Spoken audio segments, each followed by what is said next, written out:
Good afternoon, everyone in Abu Dhabi, here at the book fair, and all over the world. And welcome to another session of Germany's professional program at the Abu Dhabi International Book Fair 2021. Germany is the guest of honor at the Abu Dhabi International Book Fair in 2021 and 2022. Next year, in 2022, we will be here with a big stand and a wonderful physical program. While this year, we are focusing on a digital and hybrid program and a stand. Of course, we brought to you a lot of really interesting and entertaining books from Germany, which we have at our stand.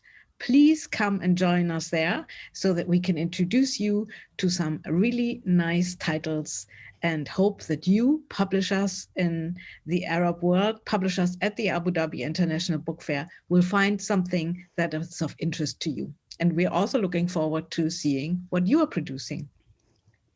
Right, one of the most important things in publishing, and especially when we talk about international cooperation, is the issue of rights and licensing.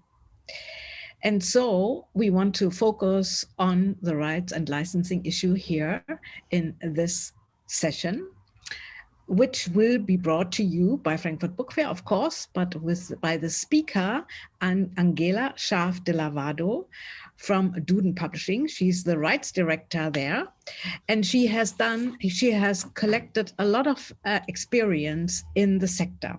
So she has done various internships before she started as the rights director at Duden Publishing in different publishing houses and literary agencies. And she studied cultural sciences. And after her studies and doing the internships, she quickly realized that her future focus would be working in the publishing industry, and she really enjoyed licensing. So she started with a traineeship in the licensing department of the Aufbau Verlagsgruppe publishing house in Berlin, specialized in fiction and non-fiction titles. After 2 years, she joined the license department of Ars Edition, which is a children's book publisher based in Munich, and as I said, being one of Germany's most renowned children's book publishers.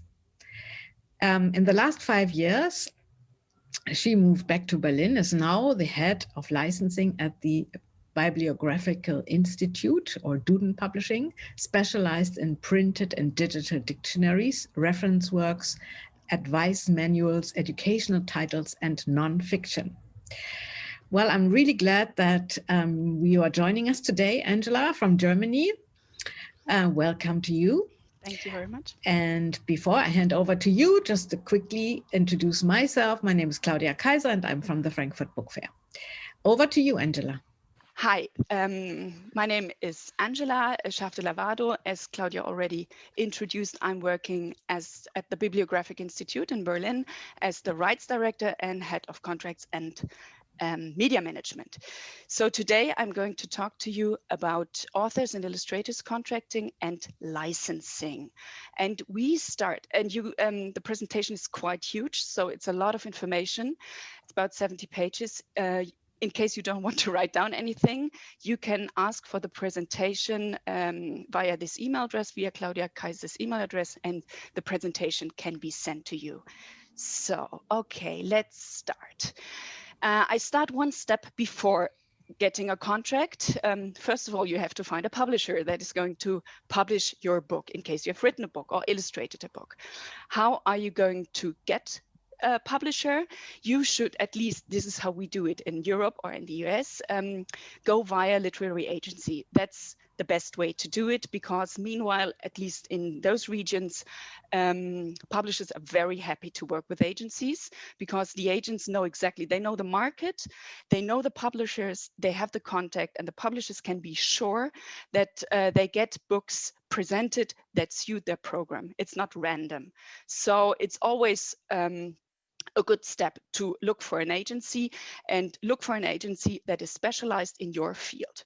Meaning, if you've written a children's book, you should go to an agency that might be specialized in children's books. If you have written nonfiction, look for an agency that is specialized in nonfiction. Oh, now I'm going back. Wait a second.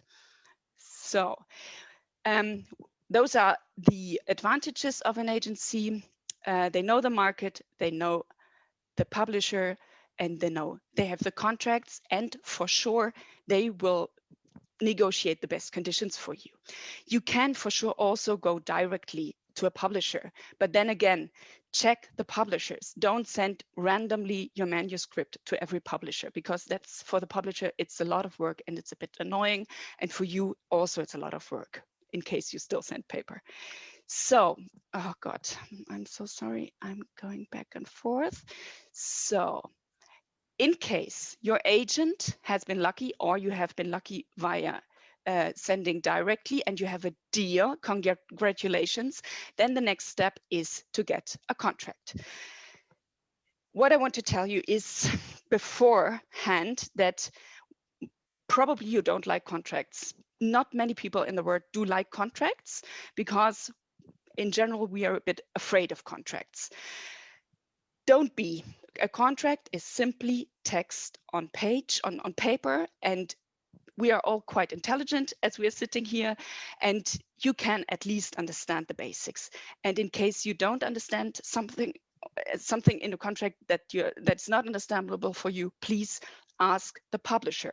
If it's a nice publisher and you want to be published by a nice publisher, then he or she should explain to you the problem that might be what you don't understand. In case you still have any doubts, maybe you want to invest a bit of money to have a lawyer check your contract before signing it. Now you're in a good mood, you're happy, you don't want to annoy the publisher. That's very understandable. But it's very, very important to make a good contract, because the contract is not for times when it's nice. The contract is for times when it's not so nice anymore, and you should be prepared. If you invest a bit of money now in a lawyer, then it's good invested money in case there arise any problems. Yeah, but don't be afraid. Look at it relaxed, and it's not as horrible as we all think. So every contract is different. You don't have to think that you get a contract from the publisher and the contract is carved in stone, the paragraphs are carved in stone. That's not the case. Every contract can be changed. Surely there has to be some paragraphs that have to be in every contract, but still you can discuss a lot more than you might think in a contract. Yeah, and it's not important where things are, if it's on the first page, second page. Important is that the information is in the contract. I'm now going with you through a lot of paragraphs that can be in the contract. They don't have to be all in the contract. Yeah, but that you have heard from them and know more or less what they are about. Okay, for sure. Every contract has an introduction. That's easy. The parties that are closing the deal, you and the illustrator, and where you are located. That's still easy. The subject of the agreement. Normally, you will put a working title in the contract. So a working title. I just wanted to say some words about the process. You have, it's you and the publisher. The publisher is paying you money in order to make the book. He's paying you, he's paying his staff, he's paying the marketing, he's paying a catalog, he's paying a lot of money before getting any revenue. And in the end, at the end of the day, we're talking about money. Also in publishing, it's nice and we love books, but in the end, it's about money. So the publisher needs the book to be a certain way. It needs a good title, it needs a good cover, it needs things that sell the book. And there is a marketing department, there are salespeople, and they know how to sell a book. So you can write into the contract that you want to be asked about the title and the cover and certain things, but the final right of decision in most cases is with the publisher. And this makes sense. In case maybe you are John Grisham, then I don't know, you probably decide about the title yourself. But in case you're not John Grisham or Ken Follett, then please trust that the publisher will do good work. So description of the work, put in the contract as much description as you have. If you already know exactly what you want your book to be like, put it all in the contract. The more you have in the contract, the less discussion you have afterwards. If you don't care, okay, you don't have to put a lot. Maybe the publisher will put a lot in the contract, yeah?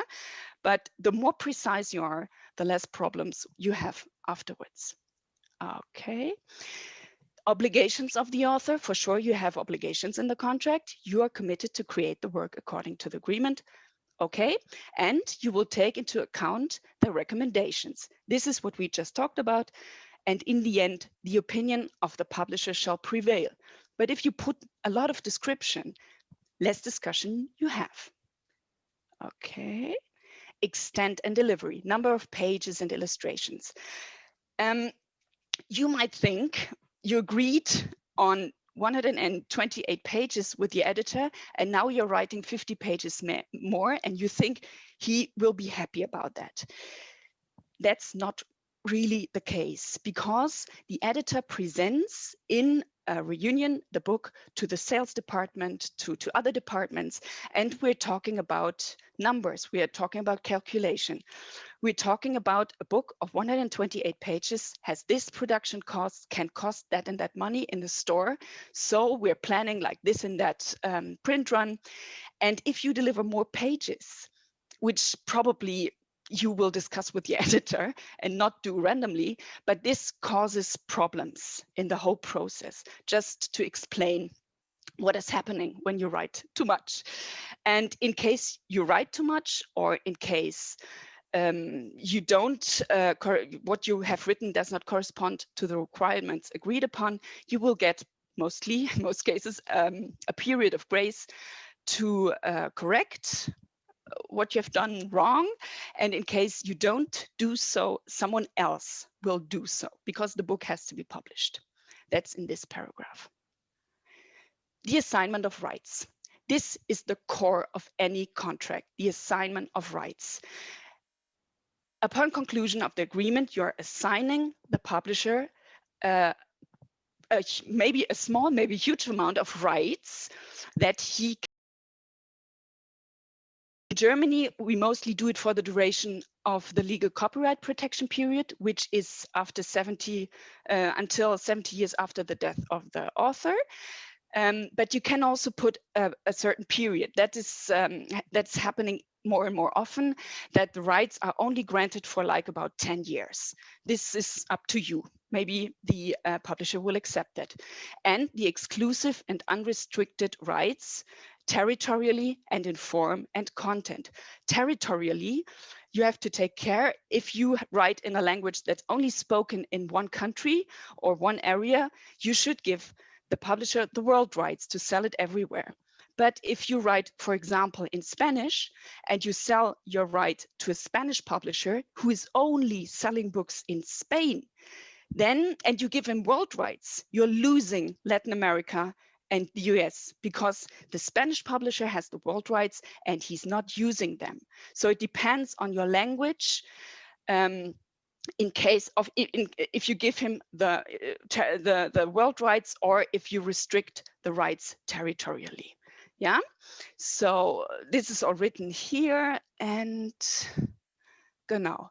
And don't be afraid. This sounds now really like, oh my God, I'm giving away all the rights and exclusively only to one editor, and I'm a bit afraid to do so. But to really give away a right, to assign a right, the right has to be written in the contract. So in particular, to the following rights. Yeah, and now we're going through these rights, and you can either assign them or not. Then if they're not in the contract, you did not give them to the publisher. At least in Germany and Europe. I hope it's the same in Abu Dhabi. So the first rights are the most basic rights. Yeah, the right to produce a hardcover, a pocketbook, a reprint. You know, it's a lot of rights, and don't be afraid about the payment of all those rights. We're talking about that later.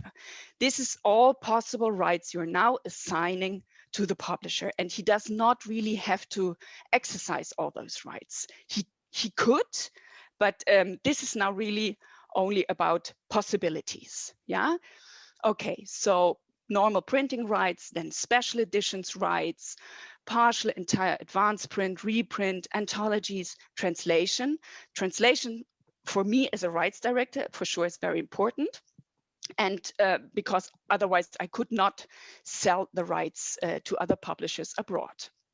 And then the last one, the right to transform the work in all parts by means of shortening, division, addition, and linking with interactive elements.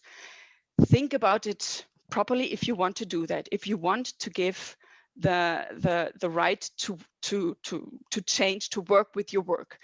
In case you doubt any paragraph, if you're like, okay, I would give them the right, but I'm not really sure about it, you can still always put in the contract that you want to be consulted first. Yeah, you give them the right, but they have to ask you first. In that case, you always have a certain security safeguard that the publisher is not doing whatever he wants, which he shouldn't. No, adaptation rights, as you may have noted, the green text is for the illustrators, especially if you give them adaptation rights as an illustrator. Be aware that they can really, it's us, but the publisher can cut out maybe faces. They can combine your illustrations with other illustrations. They can use the illustrations like they want to. So also be aware of that. If you sign adaptation rights, maybe you also want to put in the contract that you have to be consulted beforehand. So electronic rights in our days, it's normal to have them in the contract. We have the offline rights. I'm just taking a sip of water. Offline rights are, for example, CD, CD-ROM, DVD, which are not really up to date anymore, I'd say. More important are the online rights. The most important I marked in fat, it's e-readers and e-books. And what's also important is the right to store your work in electronic data banks. We as a publisher, we need that right, because otherwise we could not store the printing files in our system. So that's a really very important right. Even if you don't want to assign the publisher with ebook rights, you have to allow the electronic data bank saving. And then the right to connect the work with social media features, which is absolutely in your interest because it's marketing. Then performance, broadcast, dramatization, and filming. This is a paragraph that, at least if we work together with agencies, they often give us their own contract, and very often those rights are not in the contract, because there are agencies that are specialized in selling film rights.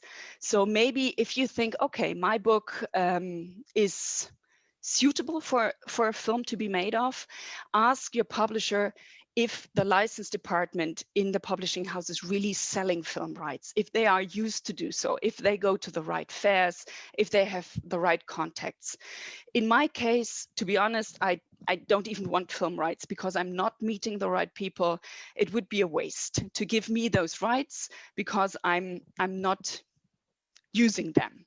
What I do sell is reading aloud and recitation, then sometimes radio, audiobook, sometimes stage work.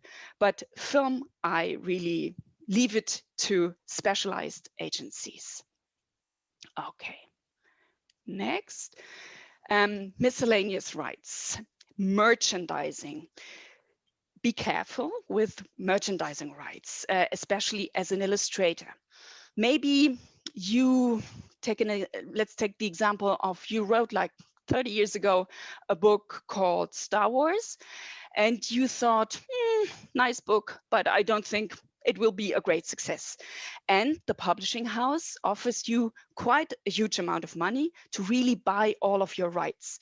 They offer you, I don't know, $100,000. And you think, wow, that's so much money. That's incredible. I'm going to sign anything they want me to. And you know what happened? Yeah, Star Wars merchandising, billions of dollars. So this right means it's written here. In particular, the figures, names, portions of text, title, writings, happenings, appearances, all can be used for marketing, for merchandising. Yeah, so maybe you think, oh, great, I really like my stuff to be merchandised, but I want to be asked beforehand. Put again that you have to be consulted beforehand. And payment, we talk about payment later, you should definitely be paid separately for merchandising. Yeah, and then the second one, the right to decide upon and or to use the title of the work also for the designation of adaptations. So maybe you wrote Star Wars 1, and then you got into a fight with your publisher, and what's happening? Star Wars 2, using your title, is written by someone else. Yeah, okay, so be careful. So then what's next? Advertising. You should definitely give your publisher the right to make advertisement with your work. And then the last one, last but not least, is the right for modes of usage unknown. That's like 30 years ago, that would have been ebook rights. You know, 30 years ago, we did not know about ebook rights. And sometimes we at the Bibliographic Institute, we are still working with contracts that are that old. And in those cases, there were already those modes of usage unknown in the contracts. So we can do ebook, we have the right, but later on in the money section, there's also written that we have to contact the author or illustrator in order to negotiate the payment. Okay, sublicenses. Sublicenses are, for me as a rights director, very important because I'm happy to sell the book as a license. You can also put here that you want to be asked before licensing.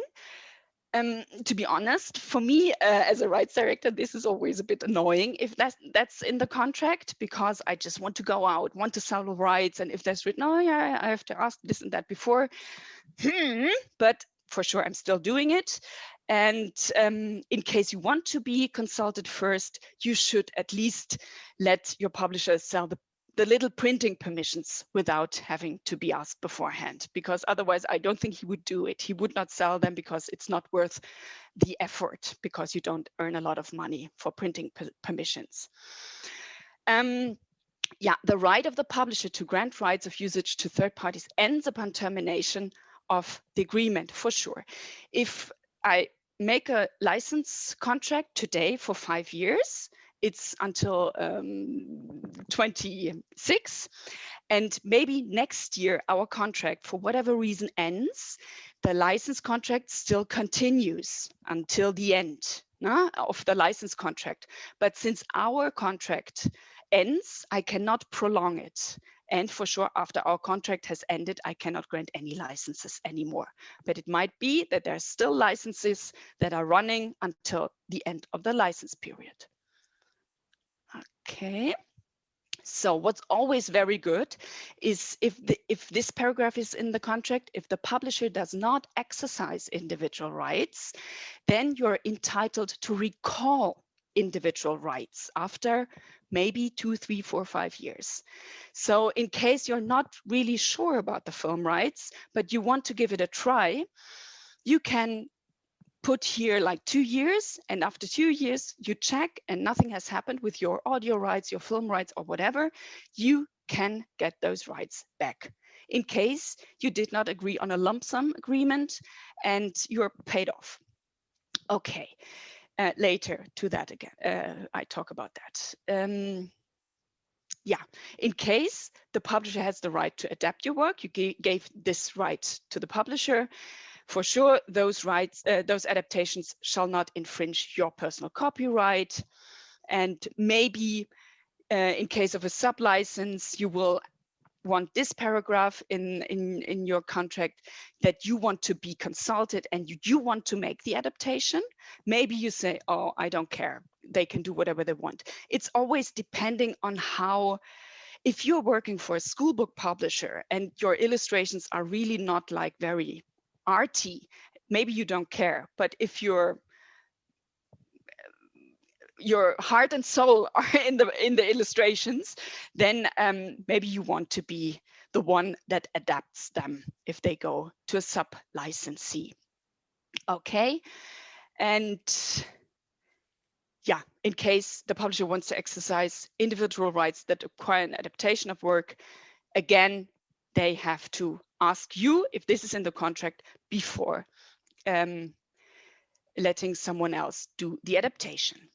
Then, okay, guarantees.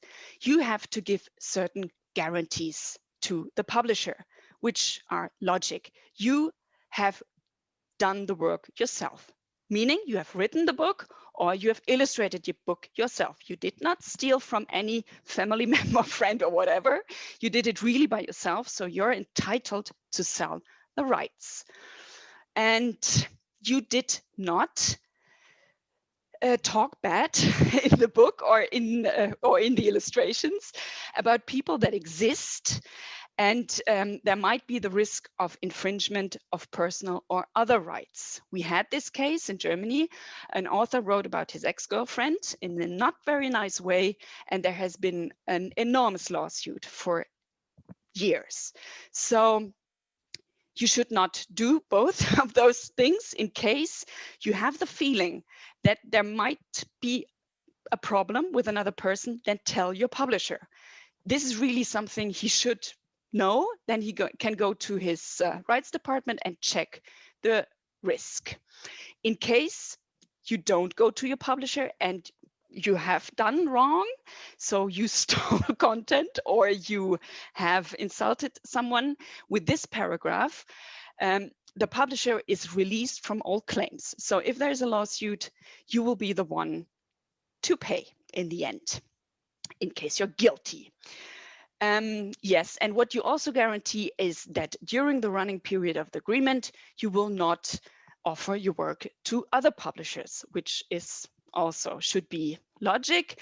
And you should not, if you maybe write about dieting, something like that, you're an expert in dieting, and you write about, I don't know, coconut milk dieting for one editor, you should not write next year another book about coconut dieting and offer it to another publisher. Yeah, because this would really endanger the sales of the first publisher. You can write a book about other forms of dieting. No one can forbid to do that, but yeah, that's quite common sense, I would assume. So, but not only you have to do things, also the publisher has to, he has some obligations towards you. And the most important obligation is that he will publish your work in the edition in the form that has been agreed between you, as a hardcover or as an ebook or whatever you agreed upon. Yeah.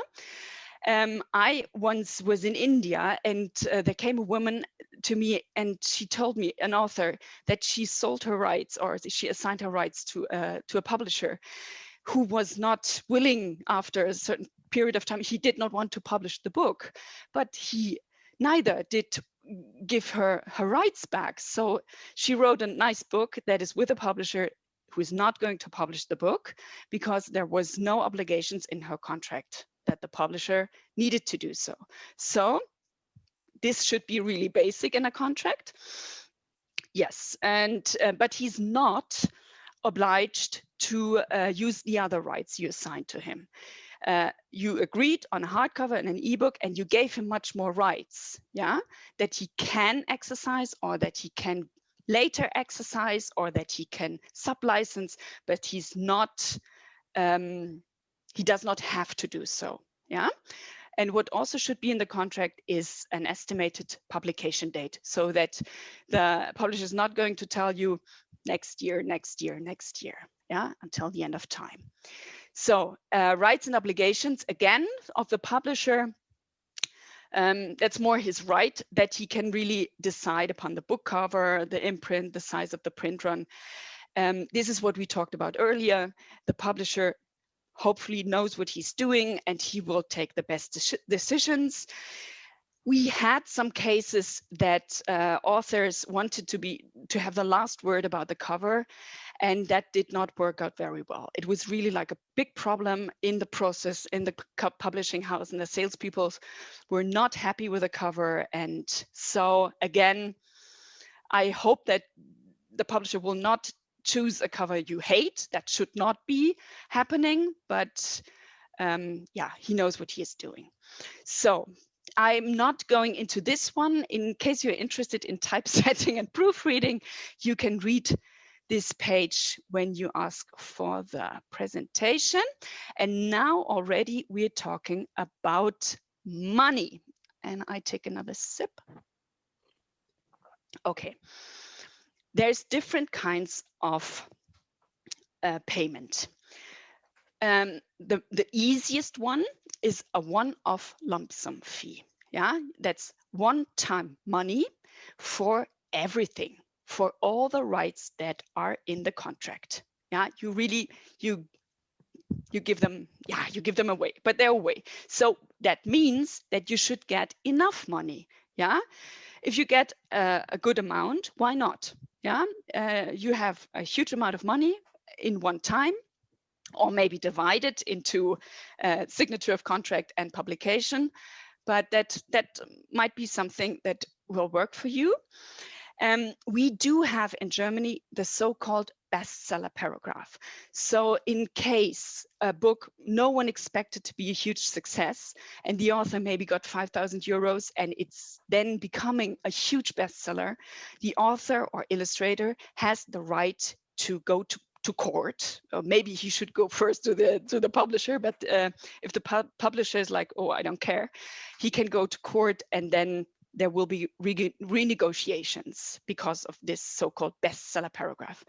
And what's also happening in Germany, that's quite recent as well, that the rights go back after 10 years in case of this one-off lump sum. So it's not that you sold your soul forever.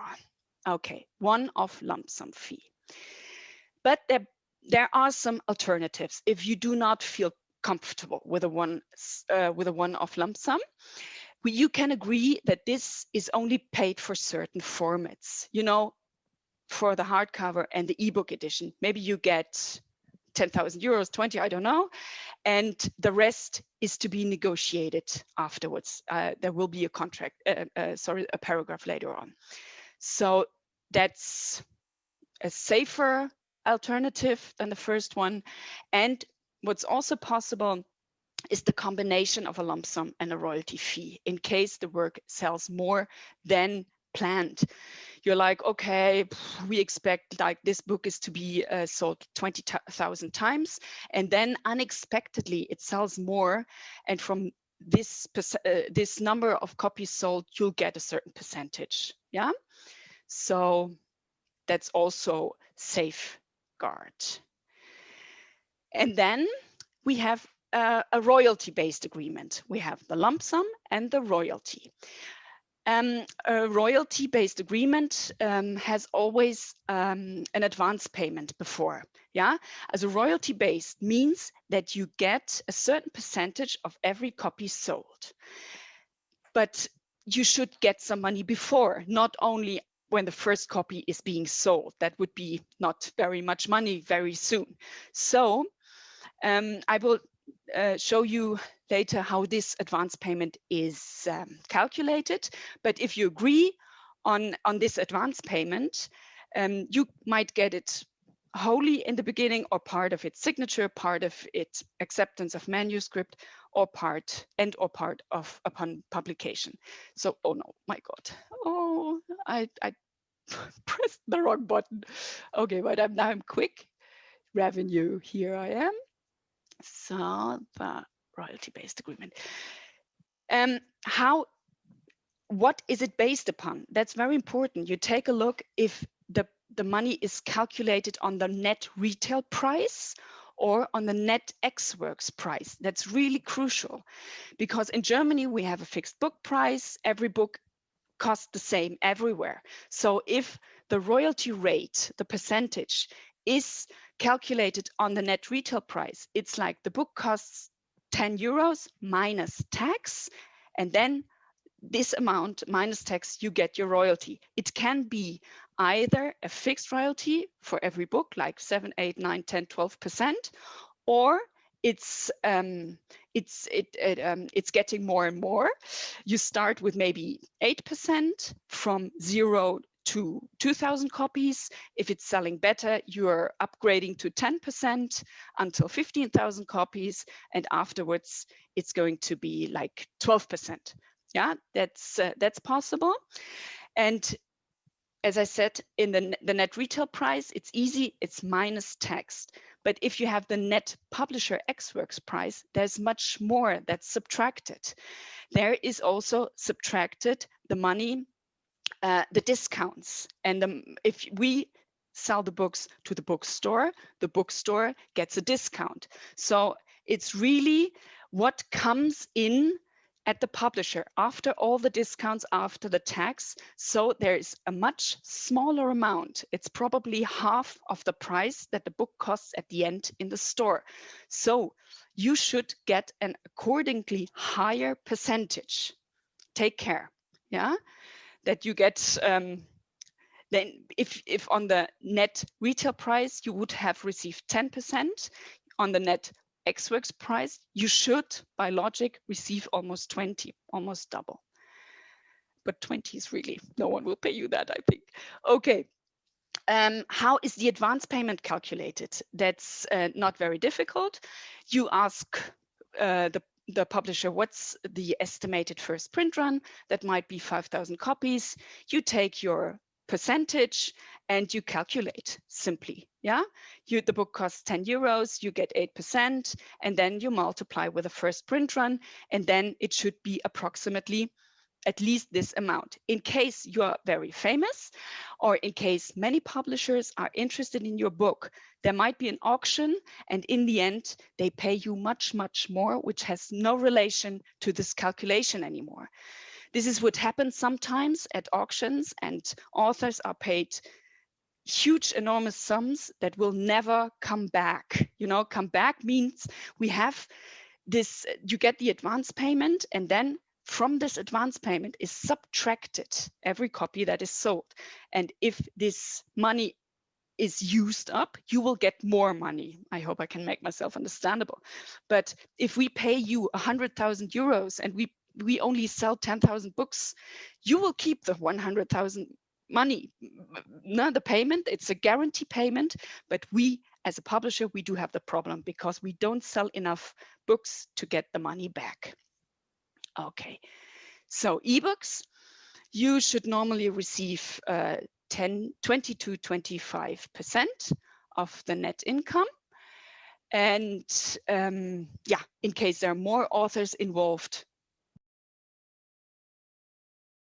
the contract, who gets how much. So in case of this generalized lump sum, as I talked to you before, the modes of usage are known, like the ebooks will be discussed later. So this is very also important.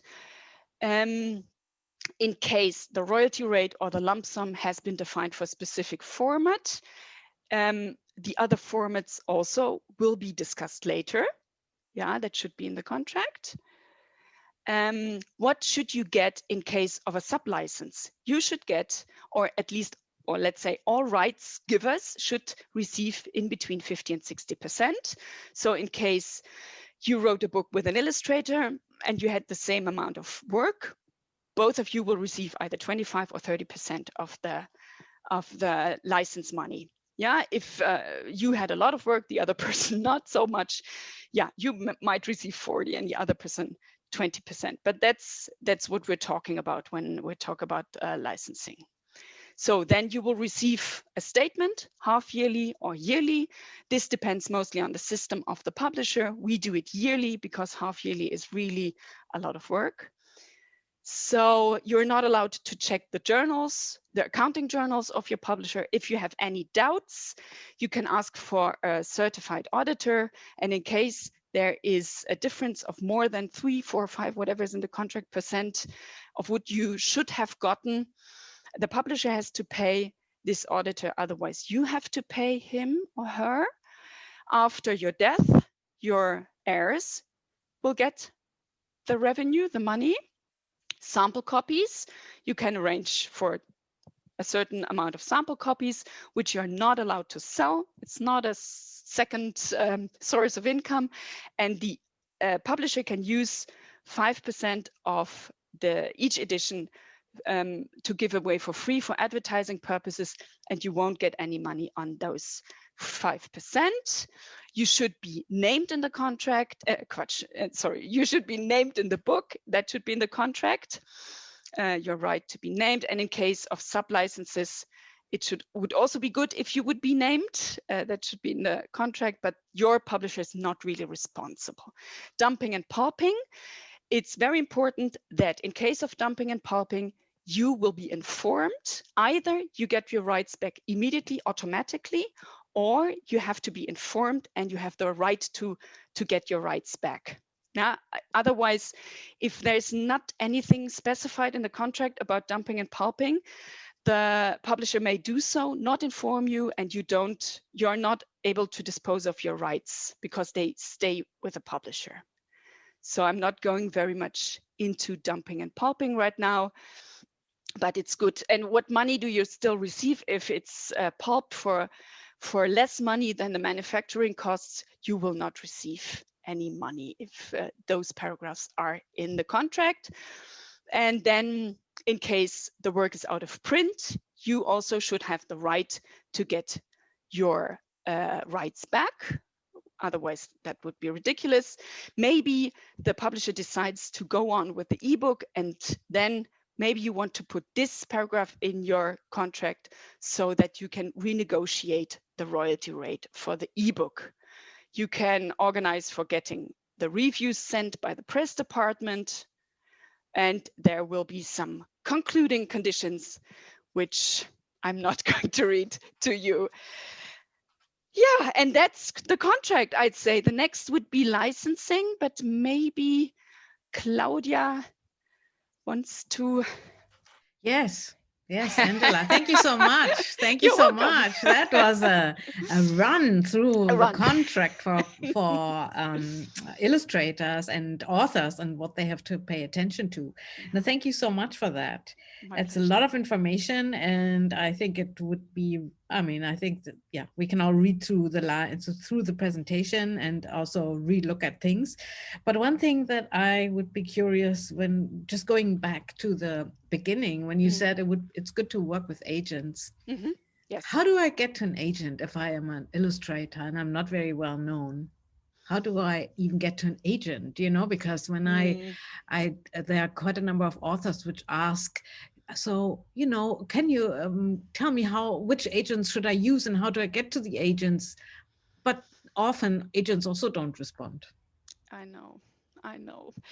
It's just because agents are so important right now. It's a bit the same phenomenon we had 20 years ago with the publishing houses, that you sent your manuscripts there and they're lying there.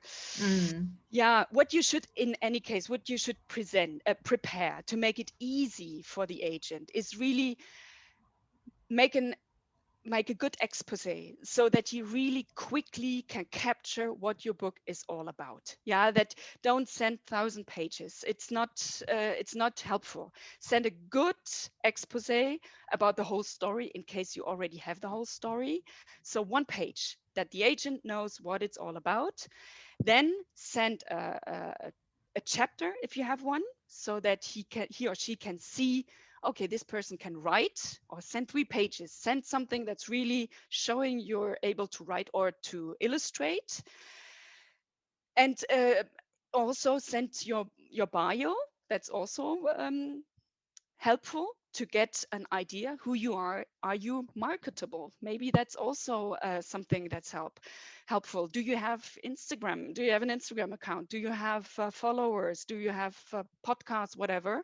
So make it short, make it specific, and make it easy. And what I said before, check which agency you're sending your information to, because since they are getting bigger and bigger, they are specializing more and more. Yeah. That's all Thank I you. can do. And Yeah. what about book fairs? So in Abu Dhabi, at the Abu Dhabi Book Fair, there usually is a stand for illustrators where they can present their works. And I know that, for instance, at the Bologna International or at the Bologna Children's Book Fairs, many illustrators walk the floors and go to the different publishers and show them what they've done, their work. Is that also a good way of going about it? Yes, I would definitely say so. Yeah. That's more my time at Ars Edition. We went to Bologna every year, and we had those. I only know the German word. We had 1 hour or 2 hours a week that were specifically the people that are responsible in our at Ars Edition. They came and they checked the illustrators' portfolios, and we did indeed contract some of those illustrators. Some of them came back every year and were just not like that very good, but this is working. And I don't know if I'm so much in favor of some illustrators are walking around and like, can I have a meeting? And on the one hand side, it's a bit annoying indeed for the publishers, but on the other hand side, I felt a bit sorry for them often, and I was like, okay, let's check, let's look for one of the editors. Maybe someone has time. If you do it a nice way, unobtrusive, and why not try it? Try and have maybe some little marketing material, a flyer where there's your work to be seen on, which what you can leave. Make it professional, yeah, and and try to get names. That might be good. Try to get names at fairs. If the editors, they're quite booked, yeah, that you get really a chance. Without having an appointment, it's difficult, yeah, but ask for names, and then after the fair, send, and for email addresses for sure, send your portfolio directly per email to the right person. That's another recommendation, yeah, I'd give you. And maybe you can even try way before Bologna to make an appointment. Yeah. Okay, that's good. And also about online catalogs. So, for instance, Frankfurt Book Fair has a Frankfurt Rights catalog or a Frankfurt Rights platform where at this moment only publishers can showcase what they have, what kind of rights and what kind of titles they have for sale, and publishers can look what they want to buy. And is there something like that for illustrators as well? Do you know? I don't know. To be honest, normally we don't have to. I don't think that the editors have to go there because, yeah. Okay, right. Okay, and then one more technical question. You said earlier the contract. If the contract with the publisher is ending or is being cancelled, but the license period is still ongoing, did I understand correctly that the license period is then sort of overruling the publisher's contract? Yes. Okay. Because otherwise I could not sell licenses. If I know, okay, if the publisher, the author gave me 5 years, and then someone is coming like after 3 years or 2 years, and he wants also 5 years, and I have to tell him, I can only give you 2-3 years. That would not be very convenient for me. You can try as an author to put in the contract that it's not overruling, but then your license probably will not be sold after 2 or 3 years. Yeah. Okay. Yeah. All right. Well, thank you very much. Let's go on because we don't have much soon. more time, but we still have some more content to go through. Yes. Please.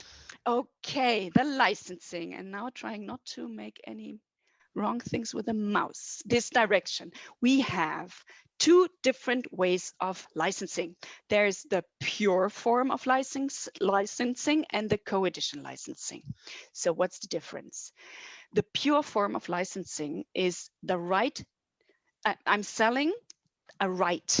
Yeah, I'm selling the right to translate, produce, publish, and sell a work in a certain language, in a specified area, and during a limited time.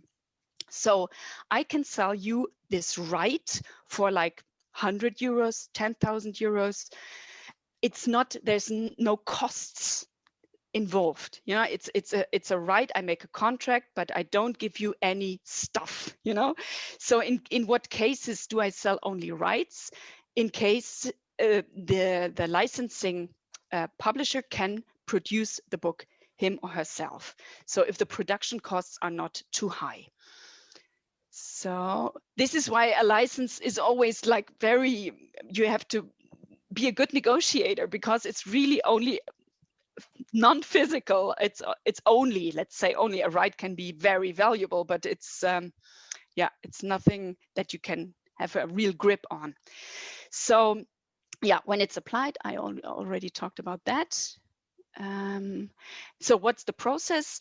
Me as a publisher, I'm publishing a certain kind of work, and I know what other publishers in the world, I should know, it would be good to know that in case I'm the license department, could be interested in that book. So I am offering this book to other publishers. Either I'm sending it by email, or mostly it's on the fairs, if we still have fairs in person. Without fairs, it's via video call.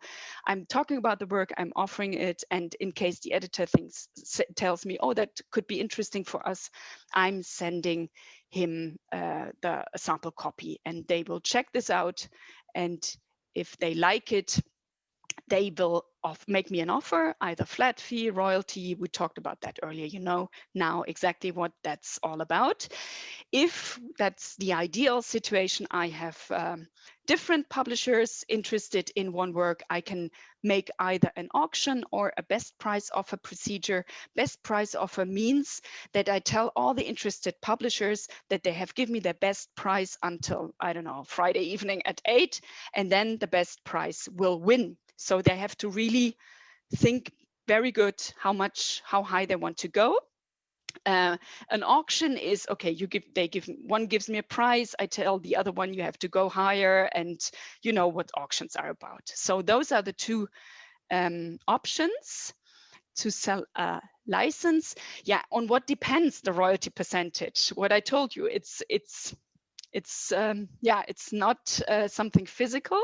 It depends on the famousness, the quality of the author, how much books will I probably sell of this author, the competition, how many other publishers are interested, and for which market is the book. Is it for mass market, is it for supermarket, or is it for bookstores? That changes the royalty for sure. So we don't have to get in this very deeply, because we talked about the calculation of an advance payment, and your advance payment as an author illustrator is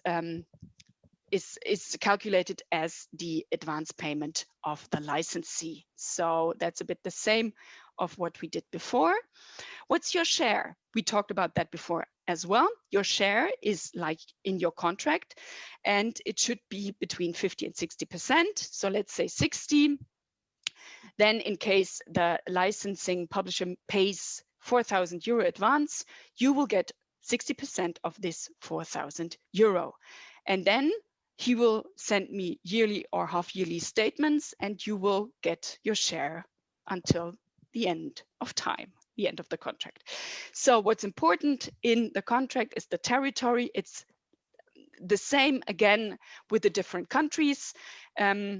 If you are Spanish or English publishing, you should, or writer, you should think about territory. As a German author, you should give your publisher, in my opinion, world rights, because you are increasing your chances of sale.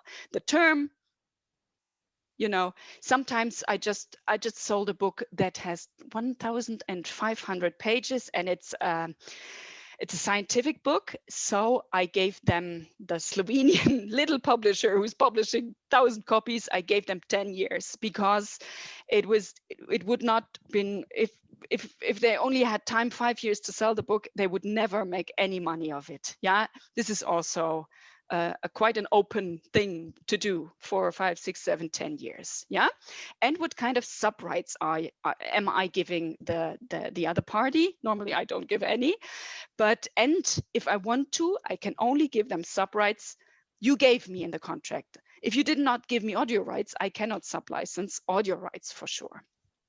So now, what's going to happen next? I'm sending the interested or not the interested party, the party that won the auction. They will receive working copies. They will send me an advance payment. We make a contract. Before the advance payment, we make a contract. Then they send me the translation for approval, which I cannot approve in most of the cases because I don't speak those different languages, but I check the copyright page. So, and after the publication, I will receive complementary copies, of which I sent a couple to the author illustrator. Then I will, as I just told you, receive royalty statements and share the revenue with you. That's a normal, easygoing license.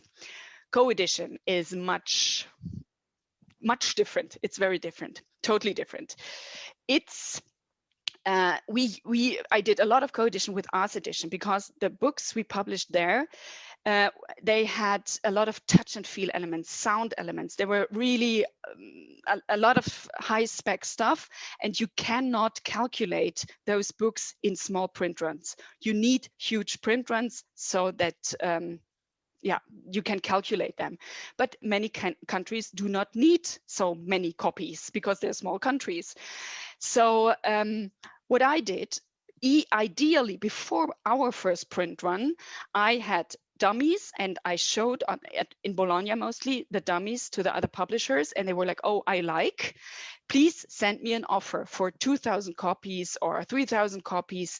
So I was collecting interest and collecting orders in order to get a huge print run so that everyone could participate here. So we do have something physical. So we do have two parts in this licensing process. We have the production and we have the license. Yeah, it's for sure it's in the same contract, but I, as a publisher, I put some money on top of the production process because it's a lot of effort, a lot of work, and I'm getting my share of the license. Yeah. So in fact, what does it mean? It's the same, except that I do not sell the right to produce because this is what I am doing for my client. So in case you're an illustrator and you want your book sold as a co-edition, there are a number of things you should take care of. Don't write into your illustrations. Don't put any text in the illustrations because then the text always has to be on a separate color plate. Yeah, the illustrations are for all clients the same. There's only a one color plate change. Normally, you can make more of them, but the ideal situation is that you have a one color plate change. Yeah, that's the easiest and cheapest way. So write all the text on this separate layer, and take care that your illustrations are neutral as possible. So if you're putting a French TGV, maybe another publisher in another country does not want this French TGV or the German ICE train in the illustration. So, and what's almost impossible logically to sell as a co-edition are titles in alphabetical order, because we have the ape in A, and then the ape is not written with an A in other countries. So it should be in a different chapter. So I think you get the problem with books in alphabetical order. So the process, yeah, I show a manuscript, I show a dummy, and the other publisher likes what I'm showing him, and he asked for the offer, and he asked me to calculate the offer either free on board, cost insurance freight, also FOB, CIF, or DDU. So you can imagine it's a lot of work, because free on board means mostly the books are produced in China. So the publisher will collect his books himself in China. I only calculate the production costs, not the shipment. CIF is port of destination, the biggest port in your country. So Hamburg in Germany or Le Havre in France, yeah? And the customer, the other publisher, will collect their books at this port, or they want them to be delivered to the warehouse, which is for sure the most expensive option. So this is what a co-edition offer looks like. So in case you're not really sure, or you're like, oh, I don't want it but being polite, I asked the license person for an offer. Don't be polite, because it's so much work. It's much nicer to tell the license person, it's not for us. We can't afford it. We don't like it. Yeah, that's my, I'm begging you to do so. So what's your share in this one as an author and illustrator? You don't get, if the other publisher is paying me like, let's say €5, you don't get the 60% of those €5. You get, maybe there is a license fee of 8% included, then you get the 60% of this license fee, not because there is material. Yeah, you cannot get money out of material that has been used for production. So if you are a publisher, you want to negotiate a co-edition offer, what can you do to get a better price? Increase the quantity, increase the number of titles. If it's a series, maybe you're committing yourself to buy further titles, or you increase the license percentage. So yeah, territory and term, again, important in the contracts. And then what's the process? I sold the co-edition. So the contract is made. I'm sending the licensee the files. He will send me the files back. I will send them to the printer. I get blueprints of the printer, which I send to the licensee. He sends me again. Mostly, in most cases, there are corrections to be made. And I send the corrections to the printer. He sends me again the blueprints, and then the printing is done. Advanced copies have to be approved. The shipment has to be arranged, and the complementary copies have to be sent out. So you see, that's totally different from licensing. I was always, when I met some friends in licensing, and they were like, I don't know why it takes you so long to make Bologna, to make all the appointments, to write them back, to send them all the material. I do this in 2 days, are telling me the people that are selling normal licenses. So you can see it's not nothing to sell co-editions. And that was that. Thank you very much. Thank you so much, Angela. That was very, very interesting. And I think we all learned a lot. As an illustrator, I have a much better idea on what I have to pay attention to and where to go and how to go about it. And also for a publisher, I wasn't aware that co-editions are so work intensive. Yes. And that it takes us, that the process and the procedure is so long. Yeah, because you have to get the prices from the printer, or in all the different, like for 1,000, 2,000, yes. 3,000 copies, and I don't want this fur, and I don't want a different sound. It's yeah. Okay. So this has to be thought through very carefully. And then one last question about the co-editions. Is this still a very normal process? Is this done very often still, or are co-editions decreasing or increasing? I would say I'm not doing co-editions anymore, which I find a very big pity. I loved it very much, but I think it's the same. You have to do them. It's not possible to make really in the children's book sector. Let's say it's still normal procedure. It's still normal procedure. Yeah. Okay. All right. Okay. Well, then, thank you very much. Unfortunately, we are already at the end of our time. But yes, we've appreciated your hard work and your presentation very much. And everyone, audience, please, if you would like to have a look at the presentation, send me an email and I'll send you the presentation. No worries.